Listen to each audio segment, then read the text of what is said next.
મારી 12-14 વર્ષની ઉંમર હતી અને બાપુજીની સાથે ઘણા દેશ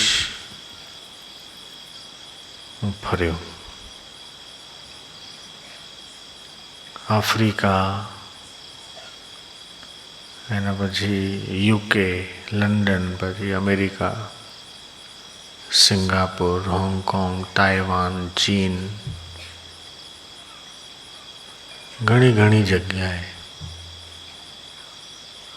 5 વર્ષની ઉંમર હતી. અમદાવાદ આશ્રમમાં સમર્પિત થયો, એટલે કે માતૃગૃહ છોડી દીધું. પૂર્વના સંસ્કાર હતા. પાછલા જન્મમાં રાજસ્થાનમાં નળ ગુફામાં, માઉન્ટ આબુમાં, દેલવાડા જૈન દેરાસરની પાછળના જંગલમાં, જ્યાં નળ અને દમયંતી એમને વૈરાગ્ય થયો અને જે ગુફામાં બેસીને એમણે તપસ્યા કરી હતી, એ જ ગુફામાં લીલાશા બાપુએ પણ સાધના કરી અને બાપુજીએ પણ તપસ્યા કરી. પાછલી ઉંમરમાં ત્યાં બંગાળી શરીર હતું અને ત્યાં સાધના રત હતો. યમ નિયમ, આસન, પ્રાણાયામ, પ્રત્યાહાર, ધારણા, ધ્યાન અને સમાધિ, આ યોગના 8 અંગો કયા છે?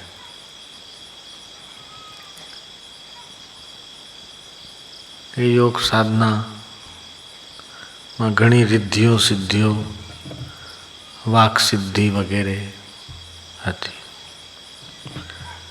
લીલાશા બાપુનો સંકેત અને અમારું અન્ન જળ અને તમારું અન્ન જળ અને તમારું ભાગ્ય, લોકોનું ભાગ્ય અને અમારું ભાગ્ય, અને લીલાશા બાપુનો સંકલ્પ અને બાપુજીને કરેલી આજ્ઞા કે જાઓ ગ્રહસ્થ ધર્મમાં રહો અને ફરી અધૂરું કામ પૂરું કરવા માટે પછી આ ખોડિયું લીધું ને આ ખોડિયાનું નામ નારાયણ રાખવામાં આવે. હજી તો 29મી જાન્યુઆરી 1973 જન્મ થયાને થોડોક જ સમય વીત્યો કે બ્રહ્મનિષ્ઠ પૂજ્ય લીલાશાજી બાપુ એમને પાલનપુર જવાનું હતું. ટ્રેન કદાચ મુંબઈ બાજુથી આવતી હતી. મુંબઈમાં ગણેશપુરીથી કે કલ્યાણ કે બોરીવલી વગેરેથી બેઠા હશે. ટ્રેન માઉન્ટ આબુ બાજુ જતી ને પાલનપુર એમને ઉતરવાનું. અમદાવાદ એ ઊભી રહી તો એ ત્યાં ઉતરી ગયા અને પછી મણિનગરમાં જે ઘરમાં મહિનો 2 મહિનાનું શરીર હતું, આ તેમને સમાચાર મળ્યા હતા કે આસુમલને ત્યાં દીકરો થયો. તેમને થયું કે આ તો મારા સંકલ્પથી, મારા આશીર્વાદથી થયું અને પેલા નળગુફાવાળા યોગી જ આસુમલનો દીકરા થઈને આવ્યા છે, તો એને જરાક જોઈએ ને એને મળીએ. તો ત્યાંથી કાલુપુર ગયા અને ત્યાં બાપુજીના જે ભાઈ છે એમને કહ્યું કે તારા ઘેર લઈ ચાલ. એમ્બેસેડરમાં બેસી પેલા મણિનગરના ઘેર આવ્યા. મારા દાદી કહે કે બાપજી આવો, પધારો, ભોજન કરીને જાઓ. કે ના, મારે આગળ જવું છે, હું તો ફક્ત એ પેલા માઉન્ટ આબુના યોગીને જોવા માટે આવ્યો છું. પછી ગાડીમાંથી નીચે ઉતર્યા અને હું 2 મહિનાનું શરીર હતું, મારી દાદીના ખોળામાં હતો. તો કે લાવો, जो आसुमल का बेटा है उसको लाओ. आशाराम बापू, એમણે બાપુ શબ્દ નહીં વાપર્યો હોય, એમનું નામ લઈને. તો પછી મારી દાદીએ મને આગળ કર્યો અને લીલાશા બાપુએ મારા મસ્તક ઉપર હાથ મૂકી અને જે એમને કરવું હતું, કે જે શક્તિ પોતાની આપી હતી, એ પણ શક્તિપાત કર્યો. સંત મહાપુરુષો, બ્રહ્મવેતાઓ નો સંકલ્પ બહુ વિલક્ષણ હોય. કોના દ્વારા એ શું કરાવે અને કોને નિમિત્ત બનાવીને કેવા કાર્ય કરાવે, એ વ્યક્તિને પણ ખબર હોતી નથી.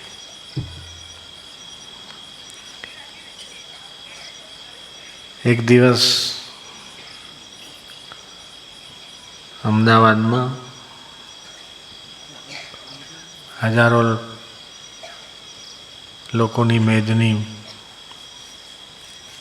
શિબિર હશે કે કોઈ કાર્યક્રમમાં, તો બાપુજીએ આ ઘટનાનો ઉલ્લેખ કર્યો કે રામકૃષ્ણ પરમહંસ નરેન્દ્રને કહેતા કે તને ખબર નથી કે તારી અંદર કઈ શક્તિઓ છુપાયેલી છે. આજના ડૉક્ટરો અને વૈજ્ઞાનિકો પણ એ માને છે કે વ્યક્તિની અંદર અનંત શક્તિ, અનંત સામર્થ્ય, અનંત યોગ્યતા ભરેલી છે. વટવૃક્ષના બીને ખબર નથી કે એની અંદર કેટલા બી બનાવવાની તાકાત અને કેટલા ઝાડ બનાવવાની તાકાત છે.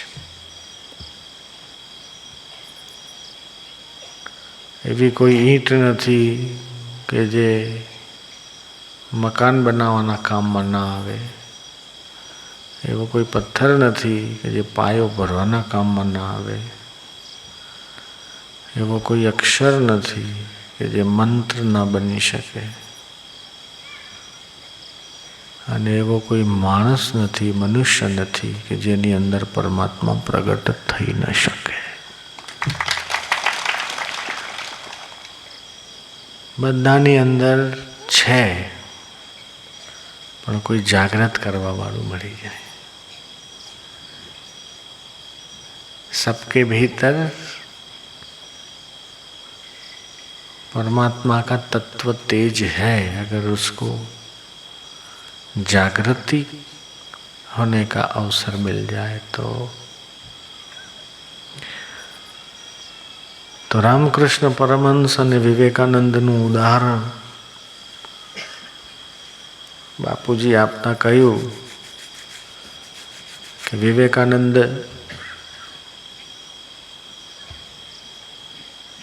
ने रामकृष्ण कहे छे कि तू चाहे कितना ही भाग, कितना ही दूर जा, लेकिन मेरा संकल्प तेरी हड्डियों से काम कराएगा. त्रिलोकी में तू कहीं भी चला जा, लेकिन मेरा संकल्प तेरी हड्डियों से काम कराएगा. रामकृष्णना आ वचन पाछळ तमे शुं मानो छो?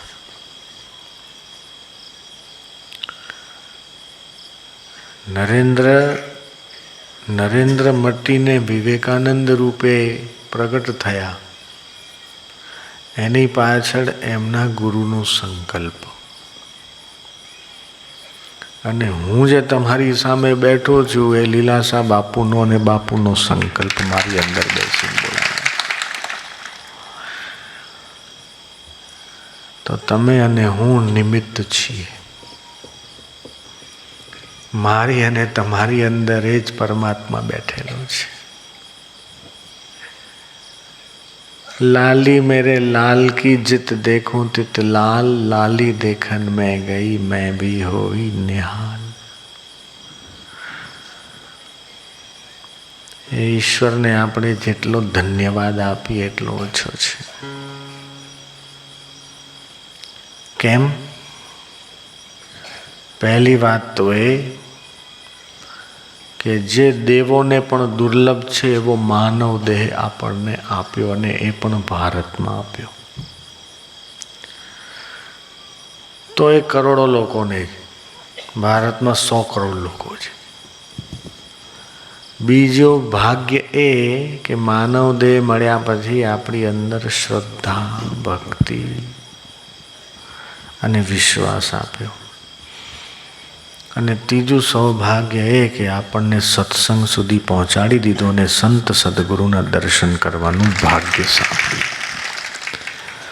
સુત દારા અરુ સંપત્તિ પાપી કો ભી હોય, સંત સમાગમ હરિકથા તુલસી દુર્લભ હોય. કોઈ કહે કે મારે છોકરા થઈ ગયા છે, હું ભાગશાળી છું, મારે સારું બૈરું છે, મારે સારો પતિ છે, 50,000 રૂપિયા મહિને આપે છે, હું ભાગશાળી છું. કોઈ કહે કે મારી ફેક્ટરી છે, હું ભાગશાળી છું. કોઈ કે મારે આટલી કંપનીઓ ચાલે છે, હું ભાગશાળી છું. કોઈ કે મારે આટલા કરોડનું ટર્નઓવર છે, મારે ફાર્મ હાઉસ છે, 10, 20, 25, 50 લાખની ગાડી, મોટો બંગલો છે, 2, 5, 10 કરોડનો, હું ભાગશાળી છું. પણ લૌકિક વસ્તુને લઈને ને ઐશ્વર્યને લઈને જે પોતાને ભાગશાળી સમજે છે એનું ભાગ્ય ટકતું નથી. અને સંતને લઈને, સત્સંગને લઈને, સેવાને લઈને, ઈશ્વરની ભક્તિને લઈને જે પોતાને ભાગશાળી સમજે છે એનું સૌભાગ્ય કદી મટતું નથી, એ અમર થઈ જાય.